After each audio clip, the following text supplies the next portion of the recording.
Hola chicos y chicas, hoy vamos a hacer un cálculo de pH, una reacción de neutralización y un cálculo de volumen a partir de esta reacción de neutralización. Y para ello vamos a utilizar el ejercicio 3 del examen oficial de septiembre de 2025. Vamos a ver qué nos dice el enunciado. El enunciado nos dice que tenemos el ácido metanoico, que nos da la fórmula, que también se llama ácido fórmico, y te da la constante de acidez y te dice que es 1,77 por 10 a la menos 4. Bueno, el ácido metanoico es un ácido orgánico, ya sabéis que la terminación COOH es de un ácido orgánico, el único protón ácido es este de aquí de la derecha, y como nos dan una constante de acidez, quiere decir que es un ácido débil, porque el ácido estará en equilibrio con sus iones. Si fuese un ácido fuerte, no nos darían constante de acidez, porque significa que todo el ácido está disociado. Vamos a ver qué nos pide el apartado A. Pues nos pide calcular el pH de una solución de 0,20 molar del ácido metanoico. Después que escribamos la reacción de valoración o neutralización del ácido metanoico con hidróxido de sodio. Y después nos pide un cálculo de volumen de la solución de hidróxido de sodio 0,15 molar para valorar 25 mililitros de solución del ácido metanoico. Pues bien, vamos a resolver. Para el cálculo de pH a partir de la concentración del ácido lo vamos a hacer en 3 pasos. Primer paso, vamos a plantear el equilibrio del ácido en agua. Aquí tenemos el equilibrio. El ácido metanoico más agua estará disociado en su anión y en el ion oxonio, que su concentración es la que nos interesa porque es a partir de la cual podremos calcular el pH. Ponemos la concentración inicial que nos la da el enunciado y inicialmente pues no tenemos ninguna especie disociada todavía. Cuando pasa un rato y se llega ya al equilibrio, por eso pone aquí concentración al equilibrio, pues ha aparecido una concentración X del anión y una concentración X del ion, del catión o ion oxonio. Y la misma concentración que ha aparecido es la que ha desaparecido del ácido inicial, por eso la restamos.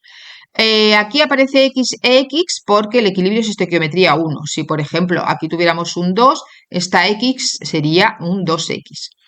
Ahora ponemos la constante de acidez, que ya la conocemos de teoría, que sabemos que es una constante de equilibrio, como cualquier equilibrio normal. Y tenemos que esta constante de equilibrio, que en concreto es la de acidez, sería la concentración de los productos, o sea, del anión y del catión, que lo ponemos aquí, partido por la concentración de los reactivos, que sería del ácido y del agua. ¿Por qué no ponemos el agua? Porque en las constantes de acidez el agua ya está incluido en la constante. Ahora vamos al paso 2.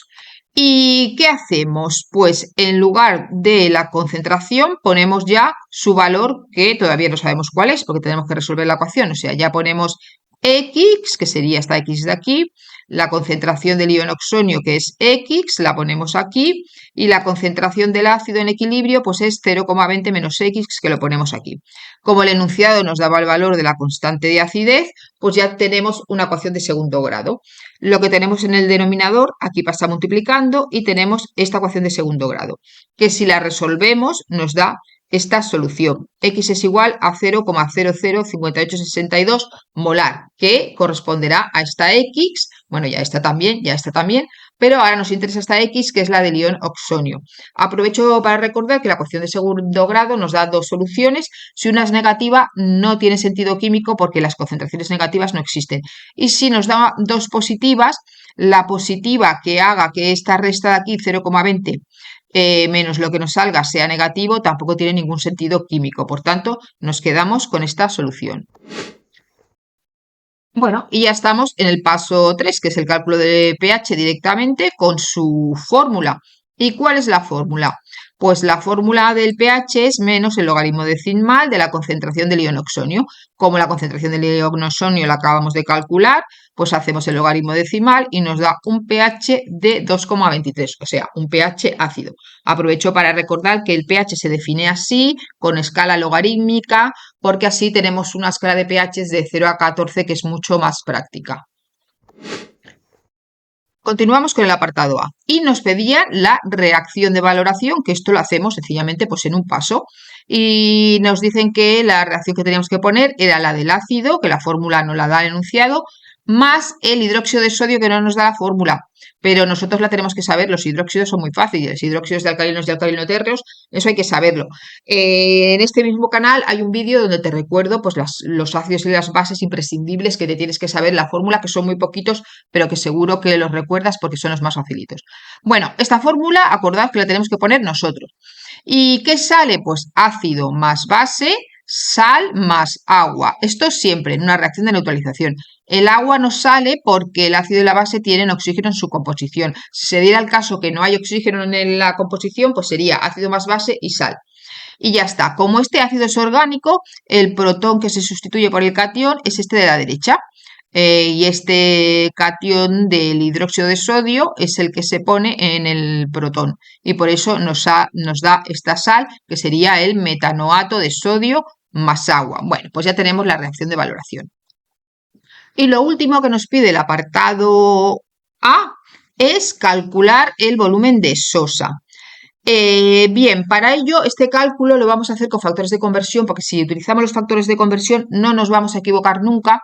Parece al principio complicado, pero en realidad es mucho más sencillo y lo podemos hacer todas las operaciones de una sola vez. Además, el factor de conversión los podemos poner como nos interese. Vale, partimos de 25 mililitros del ácido que nos da el problema. Bueno, primero hacemos un cambio de unidad porque las molaridades son moles por litro y como esto es un mililitro, pues me interesa pasarlo a litro. Pues vale, sabemos que un litro son 1000 mililitros. Lo ponemos así para que el mililitro se simplifique con este mililitro. ¿De acuerdo? Entonces, en esta operación hasta aquí ya tenemos los litros de ácido. Ahora, el problema nos dice que el ácido es 0,20 molar. O sea, este factor de conversión corresponde a la molaridad del ácido que nos da el problema, que son 0,20 moles por litro. Lo pongo así porque así el litro se simplifica con el litro y de momento hasta aquí tengo calculado los moles de ácido. Ahora me voy a la reacción química de neutralización y veo que la estequiometría es 1 a 1, o sea que por cada mol de ácido necesito un mol de base y eso lo dice este factor de aquí, que te dice la estequiometría de la reacción. O sea, un mol de hidróxido de sodio corresponde a un mol de ácido. Entonces, el mol del ácido se me va con el mol del ácido. Ya lo pongo de forma que se simplifiquen, ¿de acuerdo? Y el último factor de conversión, que también nos los da el enunciado porque nos dice que la molaridad del hidróxido de sodio es 0,15 molar. ¿Y eso qué quiere decir? Que hay 0,15 moles por litro. Ahora, o sea, este factor de conversión no es más que una molaridad. Pero ahora, ¿por qué la pongo al revés? Decís vosotros. Porque aquí la he puesto así, moles por litro, y ahora pongo litros por mol. Porque es la misma relación, da igual. Pero ahora yo tengo el mol en el numerador y me interesa ponerlo en el denominador para que se simplifique. Porque si no, no se me simplificaría. Por eso los factores de conversión son tan versátiles, porque los podemos poner como a nosotros nos interese. Porque la molaridad es cierto, es tanto cierto que 0,15 moles están en un litro, que en un litro hay 0,15 moles. Vale, y el último factor de conversión solo corresponde a un cambio de unidad. Y como tenemos litros y queremos que nos salga en mililitros, porque es una cantidad más pequeña, es más práctico mililitros, pues sabemos que un litro son 1000 mililitros y ya está. Y la solución, pues es esta. 33,3 mililitros de sosa, que la hemos obtenido de multiplicar todo lo que está arriba y dividirlo por todo lo que está abajo. Recuerdo que este primero que no tiene denominador, pues nada, es que esto es un 1. Y bueno, ya tenemos el apartado A resuelto. En el siguiente vídeo resolveremos el apartado B.